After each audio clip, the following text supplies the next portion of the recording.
এই ছেলেটা শুধুমাত্র লাকড়ি খেয়েই বেঁচে থাকতে পারে, কারণ তার বুকের ভেতরে যে আগুন জ্বলছিল সেটা নিভে গেলেই সে মরে যাবে। এজন্য সে নিজেকে বাঁচিয়ে রাখার জন্য সবসময় লাকড়ি খেত।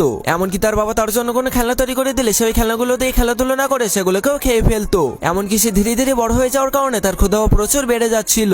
এজন্য সে ক্ষুধা মেটানোর জন্য নিজের ঘরের ফার্নিচার এবং ঘরের চালকেও খেতে শুরু করে দেয়। কিন্তু একদিন যখন সে ঘরের পিলারকে খেতে শুরু করে তখনই সেই পিলারের মধ্যে ফাটল ধরে যায়, যার কারণে পুরো ঘরটা তার উপরে পড়ে যায়। কিন্তু তার বাবা অনেক কষ্ট করে তাকে বাঁচিয়ে নেয়। তখন তার বাবার এত কষ্ট দেখে ছেলেটার মনটা অনেক খারাপ হয়ে যায়। এজন্য সে প্রতিজ্ঞা করে আর কখনোই সে লাকড়ি খাবে না। এর পরের দিন তার বাবা ঘুম থেকে উঠে তার ছেলেকে কোথাও খুঁজে পাচ্ছিল না। এজন্য সে তার ছেলের পায়ের ছাপ ফলো করে অনেক উঁচু একটা পাহাড়ের উপরে চলে যায়। তখন সে তার ছেলেকে একা দাঁড়িয়ে থাকতে দেখে জলদি করে তার কাছে চলে যায়। কিন্তু সে দেখতে পায় লাকড়ি না খাওয়ার কারণে তার ছেলের বুকের আগুনটা নিভে গিয়েছে। এজন্য সে আগুন জ্বালানোর জন্য সেখানে ফু দিতে শুরু করে দেয়, কিন্তু তবুও কোনো লাভ হয় না।